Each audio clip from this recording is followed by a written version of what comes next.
अस्सलाम वालेकुम, आदाब। देश लाइव में आपका स्वागत है। मैं हूं सहल कुरैशी। दोस्तों, वडोदरा का एक एजुकेशन मॉडल काफी मशहूर हुआ, काफी सुर्खियां बटोरी, सिर्फ गुजरात में ही नहीं देश भर में।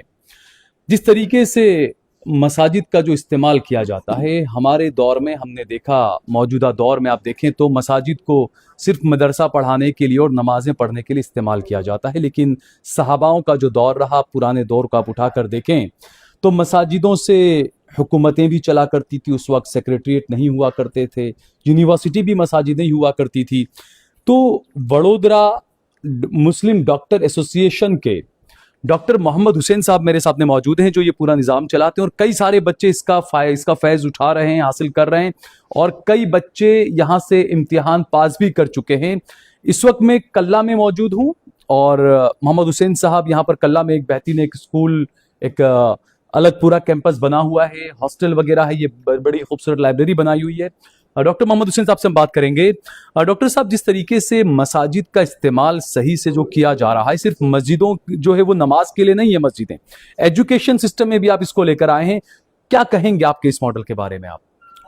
अगर हम पलट के हमारी हिस्ट्री देखें, सीरत का हम अगर मुताला करते हैं तो हम देखते हैं कि मस्जिद नबवी में नमाज़ें होती थी और नमाज के बाद का जो निज़ाम है कौम की तकलीफ़ों का, फलाह का, सारा मस्जिद नबवी से होता था।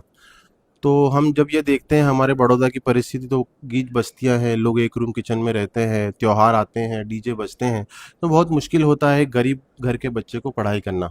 तो उसको मद्देनज़र रखते हुए ही हमने ये मस्जिदों में जो इंफ्रास्ट्रक्चर है हमारा, अगर हम उसका मुताला करें तो सुबह 10 मिनट, दोपहर में जोहर, मगरिब, इशा, सारा मिला के करीब मुश्किल से 2 घंटा मस्जिद का इस्तेमाल होता है और बाकी के घंटे मस्जिदें खाली रहती हैं। तो हमने ये ज़रूरत समझी और हमारी कौम के जो बच्चे हैं जो इस मुश्किलात का सामना कर रहे हैं, उनके लिए हमने लाइब्रेरी बनाना शुरू किया। हमने हाथी खाना मस्जिद में 2 लाइब्रेरी बनाई, फिर जामा मस्जिद में 3 लाइब्रेरी बनी है। दूसरी एक मुश्किलात का सामना ये भी हमने देखा कि जब हमारी कौम के बच्चे हॉस्टल के ताल्लुक से जब कोई जगह रूम लेने जाते हैं तो बहुत मुश्किल पेश आती हैं, और काफ़ी इसकी वजूहत हालात हाजरा भी कुछ ऐसे हैं। तो उसको मद्देनज़र रखते हुए हमने जो ये जामा मस्जिद है उसकी कुछ जगहें आसपास की थी जो खाली थी, हमारे बड़ौदा के काफ़ी इदारों ने हमें सपोर्ट किया, उन्होंने अपनी जगहें दी, तो उसमें हमने हॉस्टल कायम की और अलग अलग लाइब्रेरी कायम की। कितनी लाइब्रेरी और कितना हॉस्टल है आपके अभी मसाजिद में? बड़ौदा में हमारी 9 लाइब्रेरी है अभी, इसमें 5 मस्जिदों में है, बाकी की मदरसों में है, और कुछ और जगहें हैं जो कुछ जमातों की जगह हैं जिन्होंने हमें दी हैं अपनी, उसमें हमने लाइब्रेरी इस्टेब्लिश की है। और जामा मस्जिद में करीबन 150 बच्चे रह सके इतनी हॉस्टल हमने कायम की है। तो ये जो बच्चे जो बाहर से आते थे, उनको पीजी के लिए कोई रूम नहीं मिलता था, उनके लिए कहीं ना कहीं आसानियाँ पैदा हुई हैं, और एक मस्जिद का माहौल भी मिला है, 5 टाइम उन्हें अजान मिल रही है, मस्जिद को नमाजी भी मिले हैं, और एक हम कहें कि जो हमारे दीन इस्लाम का एक कंसेप्ट है आखिरत का कि भाई मौत के पहले एक ज़िंदगी है, मौत के बाद लामहदूद ज़िंदगी है। तो हम ये दोनों को मद्देनज़र रखते हुए मस्जिद वाला मॉडल है जिसमें हॉस्टल लाइब्रेरी है, इसमें बच्चे पढ़ते हैं, नमाज भी पढ़ते हैं और दीन से वापस तक भी रहती हैं। मेरी ज़िंदगी का मकसद तेरे दीन की सरफराजी में, इसीलिए मुसलमान में, इसीलिए नमाजी। तो कहीं ना कहीं ये जो दीन और दुनिया दोनों को साथ लेके चलने की जब हमने सोचा तो ये हमें मॉडल सबसे अच्छा लगा, और अल्हम्दुलिल्लाह इस 1-1.5 साल के बाद काफ़ी अच्छे रिजल्ट इसके आ रहे हैं। लाइब्रेरी में बच्चे को जगह तो मिलती है, लेकिन साथ में बच्चे को एक माहौल मिलता है, एक साथ में पढ़ने वाले बच्चे मिलते हैं जो उसे एडवाइस देते हैं, मेंटरशिप मिलती है, मोटिवेशन मिलता है। तो अल्हम्दुलिल्लाह जब हमारे बड़ौदा का हम माहौल देखें तो रात भर कई मोहल्लों का ऐसा निज़ाम है कि रात भर लोग बैठते हैं, घूमते हैं, फिरते हैं। तो ये माहौल कहीं ना कहीं चेंज करने की कोशिश इसके द्वारा हम कर रहे हैं कि बच्चे इस माहौल से बच के इस माहौल में आए और एक नया इनकलाब पैदा। और मैं ये समझता हूँ कि कहीं ना कहीं इससे ही हमारी कौम, हमारा समाज और हमारा देश मजबूत बन सकता है। अच्छा, इसके सिर्फ मेडिकल ही नहीं, आप इसके अलावा कम्पिटिटिव एग्जाम की भी तैयारियां करवाते हैं बच्चों को। यहाँ पर भी जो हम कल्ला में खड़े हैं, जी जैसा यूनुस पटेल साहब थे, उनका एक ख्वाब था कि कल्ला में यहाँ पर एक बड़ी यूनिवर्सिटी बने, और ये माशाल्लाह बड़ी खूबसूरत लाइब्रेरी इमारत जो बनाई है, हॉस्टल वगैरह हैं।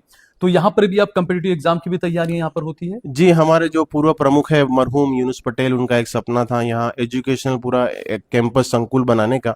तो उसी सपने को आगे बढ़ाते हुए हमने स्कूल तो यहाँ पर थी, गुजराती मीडियम, इंग्लिश मीडियम भी हमने कायम की, और बाद में ये 250 बच्चों की हॉस्टल और इसमें 2 लाइब्रेरी और एक सेमिनार हॉल। ये 250 की कैपेसिटी है, इसमें 100 बच्चे स्कूल के हैं, 100 के करीब बच्चे वो हैं जो कॉम्पिटिटिव एग्जाम दे रहे हैं। और ख़ास यहाँ पर कोई भी हर जाति हर धर्म का बच्चा यहाँ पढ़ रहा है। और ख़ास तौर पे हम उन बच्चों को लेते हैं जो मेरिट के साथ दूर दराज के इलाकों से आते हैं, देहात से आते हैं, जिनके पास कोई रिसोर्सेज नहीं है, एवेन्यूज़ नहीं है।